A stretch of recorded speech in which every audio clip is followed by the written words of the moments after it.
Welcome to Ramana's ఇంటి zone YouTube channel. ఇంకా ఈ ఛానల్ని ఎవరైనా సబ్స్క్రైబ్ చేయకపోతే దయచేసి సబ్స్క్రైబ్ చేసుకోగలరు.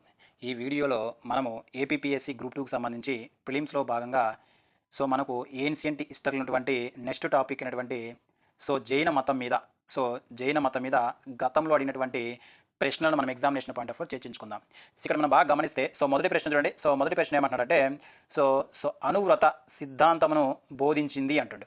ఏంది మనకి ఇక్కడ ఆన్సర్? జైన మతము అంటే మనకు అనువత సిద్ధాంతమును బోధించింది ఏంటంటే మనకు జైన మతం. ఒకసారి మనం గమనిస్తే జైన మతంలో సాధారణ గృహస్థులు పాటించవలసినటువంటి 5 ముఖ్యమైనటువంటి నియమాలు ఉంటాయి. అవేంటి మనకు? సత్యము, అహింస, అదేవిధంగా మనకు వచ్చేసరికి అస్థేయము, నెక్స్ట్ వచ్చేసరికి మనకి అపరిగ్రహము, చివరికి ఏంటి మనకు బ్రహ్మచర్యం. వీటిని ఏమంటామంటే ఈ ఐదు నియమాలు ఏమంటామంటే మనము అనువ్రతాలు అంటాము. ఏమంటాము? అనువ్రతాలు అంటామని గుర్తుపెట్టుకోవాలి. కాబట్టి అనువ్రత సిద్ధాంతాన్ని బోధించినటువంటి మతం ఏంటంటే మనకు జైన మతం గుర్తుపెట్టుకోవాలి. అయితే మన ఇక్కడ సత్యము, అదేవిధంగా అస్థేయ, విధంగా అహింస, అపరిగ్రహము ఈ నాలుగింటిని బోధించింది ఎవరంటే మనకు 23వ తీర్థంకురైనటువంటి పార్శ్వనాథుడు. పార్శ్వనాథుడు అయితే ఈ నాలుగిటికి ఇంకొకటి యాడ్ చేసింది ఎవరు మనకు? బ్రహ్మచర్యం యాడ్ చేసిన మహావీరుని గుర్తుపెట్టుకోవాలి. వీటిని అందుకే మనం పంచసూత్రాలు అంటాం. ఓకేనా? చాలా ఇంపార్టెంట్. ఓకే. నెక్స్ట్ కానీ రెండో క్వశ్చన్ గమనిస్తే చూడండి ఇక్కడ ఏమంటాడంటే రెండో క్వశ్చన్ గమనిస్తే జైన మతానికి సంబంధించి క్రింది ప్రకటనలను పరిశీలించండి అంటాడు. జైన మతానికి సంబంధించి క్రింది ప్రకటనలను పరిశీలించండి అంటాడు. ఇక్కడ ఏముంది? 2 ప్రకటనలు ఇచ్చాడు. ఫస్ట్ ప్రకటన మనకు వర్ధవాన మహావీరుడు జృంబిక గ్రామ పట్టణం వెలుపల రుజుపాలిక నది ఒడ్డున సామగ అనే గృహస్థుని పొలంలో కైవల్య జ్ఞానం పొందాడు. చాలా ఇది కరెక్ట్ అండి. నెక్స్ట్ మనకు చూడండి కర్మ కణాలు వాస్తవానికి జీవాన్ని బంధించడానికి దాని వైపు పయనించడం ప్రారంభించినటువంటి స్థితిని ఏమంటారు మనకు? ఆశ్రవ అంటారని గుర్తుపెట్టు. ఇది కూడా కరెక్ట్. మనకి ఇచ్చినటువంటి సరైనటువంటి ఆన్సర్ అంటే ఇక్కడ ఏమి సరైందని అడిగాడు. అంటే మనకి ఏమవుతుంది? ఏ మరియు బి అని మనం గుర్తుపెట్టుకోవాలి. ఓకే. నెక్స్ట్ క్వశ్చన్ గమనిస్తే ఇక్కడ చూడండి మూడో క్వశ్చన్. మూడో క్వశ్చన్ అంటే మనకు శ్వేతాంబరుల గురించి ఇవ్వడం జరిగింది. చూడండి ఒకసారి మనం బాగా గమనిస్తే ఇక్కడ చూడండి ఇక్కడ జైన మతంలో శ్వేతాంబర శాఖకు సంబంధించిన ప్రకటనలో ఏది సరైనది కాదు అంటున్నాడు. మనకు సరైనది కాదు అని అడుగుతున్నాడు. ఒకసారి మనం గమనిస్తే మనకు జైన మతంలో 2 శాఖలు ఉంటాయి. ఒకటి మనకు శ్వేతంబరులు, రెండేంటి మనకు దిగంబరులు. శ్వేతంబరులు అంటే వాళ్ళకి తెల్లటి వస్త్రాన్ని ధరిస్తారు అన్నమాట. దిగంబరులు ఎటువంటి వస్త్రం ధరించిన వారిని మనం ఏమంటామంటే దిగంబరులు అంటాం. అయితే ఈ శ్వేతంబరులు అనే శాఖను ప్రారంభించిన వ్యక్తి మనకు స్థూలభద్రుడు అని మనం గుర్తుపెట్టుకోవాలి. అదే మనకు దిగంబర శాఖని మనకు ఏర్పాటు చేసిన వ్యక్తి అంటే మనకు భద్ర బాహుడు అని గుర్తుపెట్టుకోవాలి. ఓకే. మనం చదువుతాం. ఓకే. ఫ్యూచర్లో మనం గమనిస్తే చూడండి ఇక్కడ ఇది తెల్లని వస్త్రాలను ధరించే సన్యాసులను సూచిస్తుంది. కరెక్టే.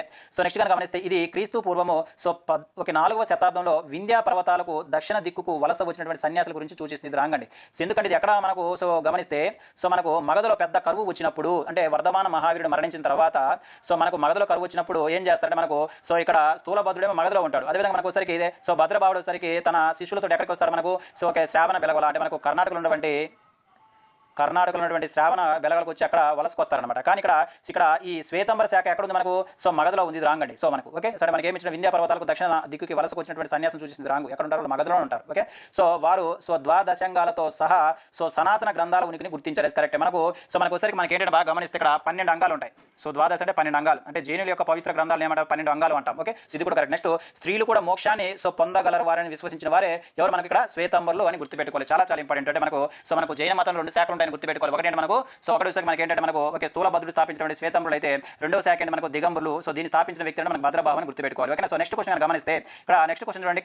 నెక్స్ట్ క్వశ్చన్ 4వ క్వశ్చన్ ఏమంటున్నాడు అంటే ఒకసారి చూద్దాం. చూడండి ఇక్కడ గమనిస్తే ఏమంటుంది ఇక్కడ క్రింది వాణిలో ఏది జైన మతానికి సంబంధించినంత వరకు సరికానటువంటి ప్రవచనం అంటే మనకు రాంగ్ ఉన్నటువంటి స్టేట్మెంట్ కనుక్కోమంటుండు. ఇక్కడ గమనిస్తే ఫస్ట్ చూడండి జైన మత సాంప్రదాయం ప్రకారము మహాభారత యుద్ధము నాటికి జైన మతానికి నేమినాథుడు నాయకత్వము వహిస్తున్నాడని అతడే 22వ తీర్థంకుడని గుర్తింపు ఉంది. కరెక్ట్ అండి. మనకు ఈ నేమినాథుడు సరికి ఎన్నోవ తీర్థంకుడు మొత్తం తీర్థంకులు మనకి 24 మంది ఉంటారండి.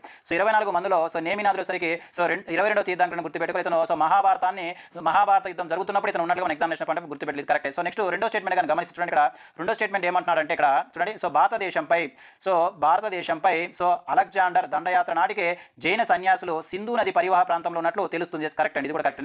నెక్స్ట్ మూడో స్టేట్మెంట్ చూడండి ప్రసిద్ధి చెందినటువంటి గోమటేశ్వర విగ్రహాన్ని చెక్కించి నిలబెట్టింది 11వ శతాబ్దంలో గంగ వంశస్థుడైనటువంటి చామండరాయుడు. ఇది రాంగ్ అండి. 11వ శతాబ్దం కదండి. 10వ శతాబ్దంలో మనకు ఎవరు ఈ గోమటేశ్వరాలయం ఎక్కడుంది? మనకు కర్ణాటకలోనే శ్రావణ బెలగల్లో ఉంది. ఎవరైనా మనకి గోమటేశ్వరుడు అంటే మనకు తీర్థంకులు మొత్తం ఎంతమంది చెప్పుకున్నాం, 24 మంది చెప్పుకున్నాము. అందులో సో మొదటి తీర్థంకుడు ఎవరంటే మనకు ఋషభనాథుడు. ఈ ఋషభనాథుడు యొక్క కుమారుడు ఎవరంటే మనకు సో బాహుబలిగా పిలువబడే సో గోమటేశ్వరుని గుర్తుపెట్టుకోవాలి. ఇతని యొక్క విగ్రహాన్ని ఎవరు మనకు ఏర్పాటు చేసిన మనకు సో గాంగా వంశస్థుడైనటువంటి చామండరాయుడు. సో ఇక్కడ అంత కరెక్ట్ గానే సో ఏ శతాబ్దం మనకు సో 10వ శతాబ్దం అని గుర్తుపెట్టుకోలేదు రాంగ్. సో నెక్స్ట్ స్టేట్మెంట్ గమనిస్తే సో మహావీరుడు తన బోధనను అర్ధమాగాదిలో సో బోధించను. సో ఈయన బోధనలు శృతంగాలు అనే పేరుతో సో 12 గ్రంథంలో పేర్కొనబడ్డాయి. ఇది చాలా చాలా ఇంపార్టెంట్. మనకు బాగా గమనిస్తే సో మహావీరుడు సో ప్రజలకు ఈజీగా అర్థమయ్యేటటువంటి అర్ధమాగాది సో భాషలో బోధించాడు. ఎస్ కరెక్ట్ అండి. అంటే మనకు అంటే కేవలము సో మూడోదే స్టేట్మెంట్ అనేది రాంగ్ ఉంది కాబట్టి ఇది మనకు ఆన్సర్ అవుతుందని గుర్తుపెట్టుకోవాలి. ఓకేనా. సో నెక్స్ట్ క్వశ్చన్ చూడండి ఇక్కడ. సో నెక్స్ట్ క్వశ్చన్ గమనిస్తే సో నెక్స్ట్ క్వశ్చన్ గమనిస్తే ఏమంటాడంటే చూడండి, సో ఈ క్రింది వాణిలో 23వ తీర్థంకుడు సో పార్శ్వనాథుడు సూచించని సూత్రం ఏంటి అంటుండే. ఇక్కడ మనం బాగా గమనిస్తే సో మనం ఇందాక చెప్పుకున్న పంచ నియమాలు, సో లేదా వాటిని ఏమంటారు మనకు పంచసూత్రాలు అంటాము. సో పంచసూత్రాలు ఏమేంటి మనం చెప్పుకున్నాము ఇందాక మనం గమనిస్తే వాటి మనకు అహింస నెక్స్ట్ సరికి మనకు సో సత్యము, నెక్స్ట్ మనకు అపరిగ్రహము, దీంతో పాటు మనకి ఏముంటుంది అస్థేయం ఉంటుంది. సో ఈ నాలుగింటి సూత్రాలను బోధించిన వ్యక్తి ఎవరు మనకు సో 23వ తీర్థంకుడైనటువంటి పార్శ్వనాథుడు. ఈ పార్శ్వనాథుడు యొక్క చిహ్నం కూడా మనకి ఇంపార్టెంట్ ఏంటి మనకు సో పాము అని గుర్తుపెట్టుకోవాలి, సర్పం అని గుర్తుపెట్టుకోవాలి. అయితే సో మనకు చిట్ట చివరైనటువంటి బ్రహ్మచర్యను సో మనకు యాడ్ చేసిన వ్యక్తి ఎవరు మనకు మహావీరుడు. అంటే మనకు ఈ బ్రహ్మచర్యం అనే సూత్రాన్ని సో ఈ పార్శ్వనాథుడు సూచించిన సూత్రంగా మనం గుర్తుపెట్టుకోవాలి. దీని కరెక్ట్ ఆన్సర్ అంటే మనకు బ్రహ్మచర్యము చాలా చాలా ఇంపార్టెంట్. సో నెక్స్ట్ క్వశ్చన్ గమనిస్తే చూడండి ఇక్కడ. సో నెక్స్ట్ క్వశ్చన్ చూడండి ఇక్కడ. సో 2000 సంవత్సరాల కంటే ఎక్కువ పురాతనమైనటువంటి సో మహావీరుని జైన దేవాలయం ఎక్కడ ఉంది అంటుంది. ఎక్కడ మనకు కొలనపాక అని గుర్తుపెట్టుకోవాలి. సో ఈ కొలనపాక ఎక్కడ ఉంది ప్రెజెంట్ మనకంటే సో తెలంగాణలోనే సో యాదాద్రి భువనగిరి జిల్లాలో భువనగిరి జిల్లాలో ఉందని మనం గుర్తుపెట్టుకోవాలి. ఓకేనా. సో నెక్స్ట్ గాని గమనిస్తే ఇక్కడ చూడండి ఇక్కడ. సో 7th క్వశ్చన్ చూడండి ఇక్కడ. సో మహావీరుని బోధనలను అనుసరించే వారిని మొదట ఏ పేరుతో పిలిచారు అంటే మనకు సో ఎవరైతే మనకు మహావీరుని యొక్క బోధన అనుసరిస్తారో అనుసరణ ఏమని పిలుస్తారు మనకు సో నిర్గంధులు అంటాము. చాలా చాలా నిర్గంధులు అంటాం. యాక్చువల్గా చెప్పాలంటే అసలు ఏంటంటే నిర్గంధులు అంటే సో దీని మీనింగ్ ఏంటంటే మనకు లౌకిక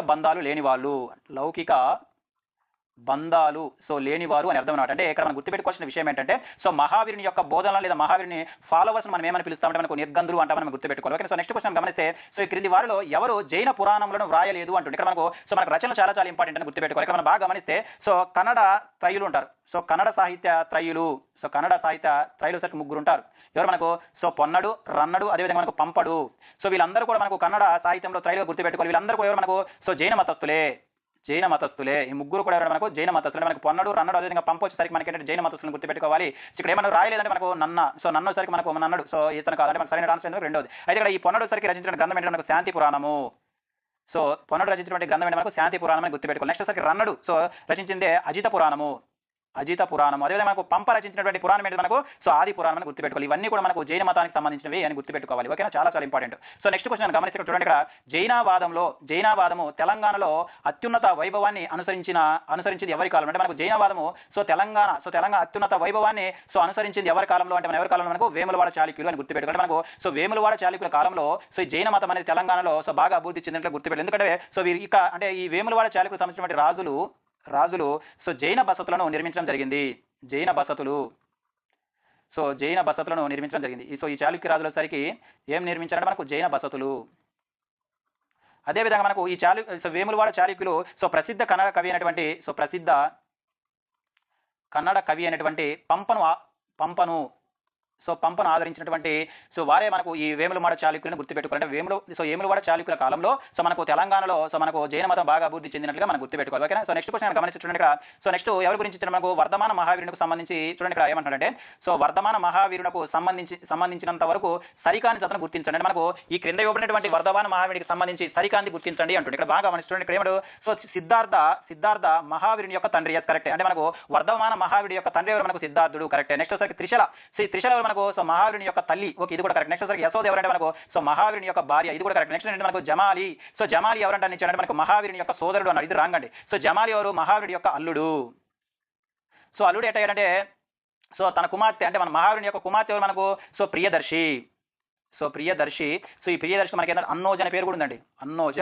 సో ఈ ప్రియదర్శి లేదా అన్నోజాను సో వివాహం చేసిన వ్యక్తి ఎవరు మనకు జామాలిని గుర్తుపెట్టుకోవాలి. సో అంటే మనకు సింపుల్ గా చెప్పాలంటే మనకు సో మహావీరుని యొక్క సో కూతురు భర్త ఎవరు మనకు జామాలిని గుర్తుపెట్టుకోవాలి. అదే ఈ జామాలి గురించి మరొక ఇంపార్టెంట్ పాయింట్ కూడా మనం గుర్తుపెట్టుకోవాలి. సో వర్ధమాన మహావీరుడి యొక్క సో మొట్టమొదటి శిష్యుడు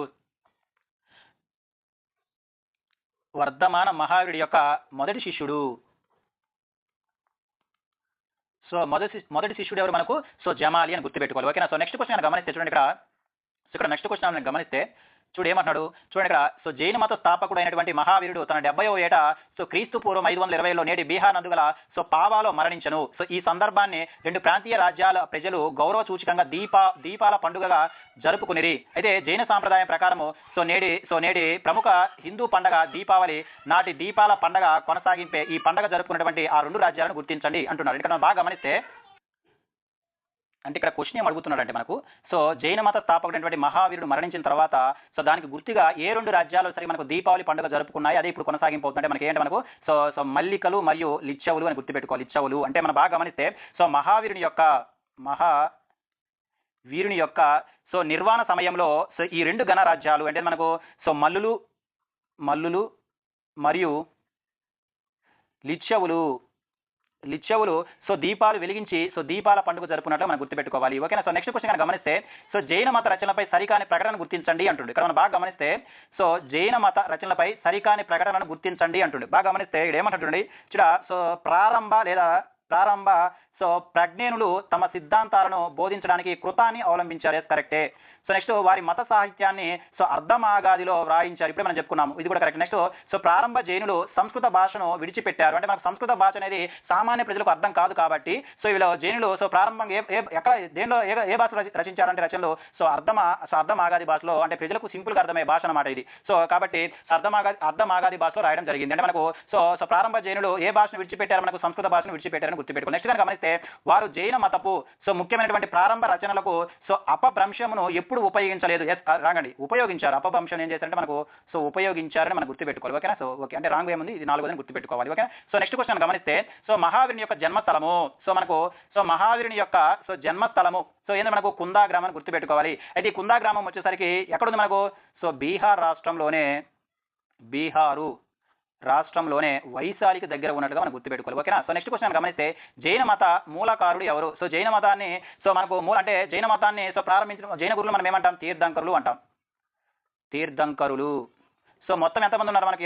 24 మంది ఉంటే సో మొట్టమొదటి జైన తీర్థంకుడే మనకు జైన మత మూలకారుడుగా మనం చెప్పుకోవాలి. అతను ఎవరు మనకు? సో వృషభ దేవుడు అనమాట. సో వృషభ దేవుడు అని గుర్తుపెట్టుకోవాలి. ఇతని యొక్క చీనం ఏంటంటే మనకు ఎద్దుని గుర్తుపెట్టుకోవాలి. ఓకేనా. సో నెక్స్ట్ క్వశ్చన్ గమనిస్తే ఏమంటాడు? సో జైన మత మొదటి తీర్థంకుడు ఎవరు అంటాడు. సో జైన మతం యొక్క సో మొదటి తీర్థంకుడు ఎవరు? మనం ఎవరు మనకు వృషభనాథుడిని గుర్తుపెట్టుకోవాలి. సో నెక్స్ట్ క్వశ్చన్ గమనిస్తే సో కుందాల్పూర్ అనేది ఎవరి యొక్క జన్మస్థలము అంటాడు. సో కుందాల్పూర్ అన్న మనకు సో కుంద గ్రామం అన్న ఒకటే.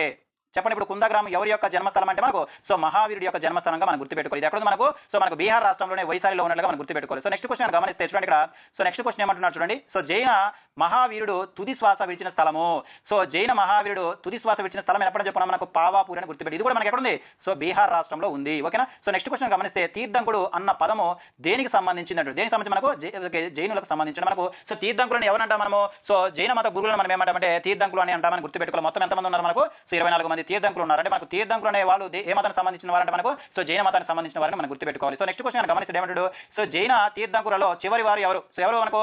సో వర్ధమాన మహావీరుడు. అంటే మనకి వర్ధమాన మహావీరుడు సరికి మనకు 24వ తీర్థంకుడు గుర్తుపెట్టుకోవాలి. మనకు నిజమైనటువంటి జైన మత స్థాపకుడు ఎవరంటే మనకు మహావీరుడు మనం గుర్తుపెట్టుకోవాలి. ఓకేనా. సో నెక్స్ట్ క్వశ్చన్ గమనిస్తే సో నెక్స్ట్ క్వశ్చన్ చూడండి. ఈ క్రింది వారిలో జైన తీర్థంకుడు కాని వారు ఎవరు అంటాడు? సో మొత్తం మనకి ఎంతమంది ఉంటారు? మనకు సో 24 మంది ఉంటే వాళ్ళ పేరు కూడా మనం గుర్తుపెట్టుకోవాలి. ఎవరు మనకు? సో చంద్రప్రభు, అదేవిధంగా నెమి, అదేవిధంగా శాంబవుడు, ఇలా ముగ్గురు సరికి ఎవరంటే మనకు జైన తీర్థంకులు. కానీ నాదమును సరికి సో జైన తీర్థంకుడు ఇతను సరికి సో వైష్ణవ సాంప్రదాయాన్ని ఆచరించేవాడు. వైష్ణవ సాంప్రదాయం ఆచరించే వ్యక్తి అనమాట. కాబట్టి ఇక్కడ జైన తీర్థంకుడు కాని వ్యక్తి ఎవరు మనకు? సో నాదముని అని గుర్తుపెట్టుకోవాలి. సో నెక్స్ట్ క్వశ్చన్ గమనిస్తే సో ప్రభాస్ గిరి వీరి యాత్రా స్థలం అంటాడు. సో ఇక్కడ మనం బాగా గమనిస్తే సో ప్రభాస్ గిరి వీరి యాత్రా స్థలం అంటాడు. ఎవరి యొక్క యాత్రా స్థలం అంటే మనకు జైనులను గుర్తుపెట్టుకోవాలి. ఎందుకంటే సో మనకు మొత్తం ఎంతమంది తీర్థంకులు చెప్పుకున్నాము?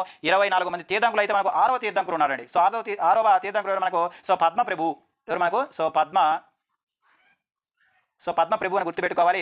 ఈ పద్మప్రభుకు సంబంధించినటువంటి క్షేత్రం ఏంటి మనకు? ఈ ప్రభాస్గిరి. అంటే మనకు ప్రభాస్గిరి అనేది ఏ మతానికి చెందింది అని మనం గుర్తుపెట్టుకోవాలి. మనకు జైన మతానికి చెందినటువంటి స్థలంగా మనం గుర్తుపెట్టుకోవాలి. సో నెక్స్ట్ క్వశ్చన్ గమనిస్తే జైన మతంలో సంపూర్ణ పరిజ్ఞాని అనే అర్థం గల పదం ఏమిటి అంటాడు? చాలా ఇంపార్టెంట్. మనకు సంపూర్ణ పరిజ్ఞాని అనే అర్థం గల పదం ఏంటి? మనకు కైవల్యం అని గుర్తుపెట్టుకోవాలి. ఏంటి మనకు?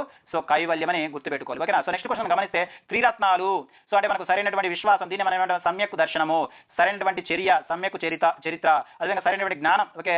సో సమ్యక్ జ్ఞానం ఏ మతానికి సంబంధించిందంటే మనకి ఏ మతం? జైన మతం అని గుర్తుపెట్టుకోవాలి. త్రిపీఠాలు అంటేనేమో బౌద్ధ మతము, త్రిరత్నాలు అంటే మనకు జైన మతం అని గుర్తుపెట్టుకోవాలి. ఓకేనా. సో నెక్స్ట్ క్వశ్చన్ గమనిస్తే సరైనటువంటి అనువ్రతను బోధించింది ఎవరు? ఇప్పుడు మనం చెప్పుకున్నాం, ఫస్ట్ క్వశ్చన్ చెప్పుకున్నాం. సో మనకు ఒకసారి మొత్తము సో 5 పంచసూత్రాలు ఉంటాయి. పంచసూత్రాలు. ఈ 5 పంచసూత్రాలు ఏమని పిలుస్తామని చెప్పుకున్నాం మనము అనువ్రతములు అంటాం. అంటే సో సరైనటువంటి అనువ్రతం బోధించినటువంటి సో మతం ఏంటి మనకు జైన మతం. మన ఎగ్జామినేషన్ పాయింట్ ఆఫ్ లో గుర్తుపెట్టుకోవాలి. సో నెక్స్ట్ క్వశ్చన్ గమనిస్తే చూడండి, నెక్స్ట్ క్వశ్చన్ అంటే మనకు సాద్వాద సిద్ధాంతం ఏ మతానికి సంబంధించింది అంటుంది. చాలా ఇంపార్టెంట్. మనకి ఇక్కడ కొన్ని పదాలు మనకు అర్థం కావు. సో అటువంటి అర్థం కానీ అంటే అర్థం తెలియని పదాలు కూడా ఇచ్చి మనకి ఎగ్జామినేషన్ పాయింట్ ఆఫ్ రావడానికి అవకాశం ఉంటుంది. కాబట్టి సో మిత్రులందరూ ఇటువంటి సో పదాలపైన ఎక్కువ ఫోకస్ చేసుకోవాల్సిందిగా ఎక్కువ ఫోకస్ చేసుకుంటే మనకు సో మిగతా వారితో కంపేర్ చేస్తే మనకి ఎక్కువ స్కోర్ అవడానికి అవకాశం ఉంటుంది. ఇక్కడ ఏమంటే మనకు సాద్వాద సిద్ధాంతం. సో సాద్వాద సిద్ధాంతము ఈ మతానికి సంబంధించింది అంటాడు. ఏ మతం మనకు సో జైన మతం అని గుర్తుపెట్టుకోవాలి. ఎందుకంటే మనకు ఇది సత్యం యొక్క అంటే ఇదేంటి మనకు ఇది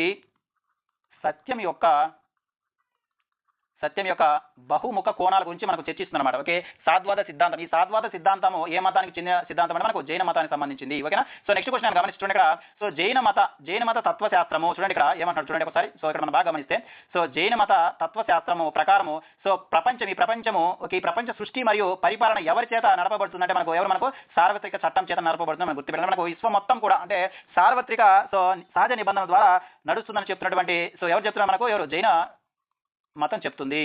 అంటే మనకు సో జైన మత తత్వశాస్త్రం ప్రకారము ఈ ప్రపంచ సృష్టి మరియు పరిపాలన ఎవరి చేత నడపబడుతుంటే మనకు సార్వత్రిక సహజ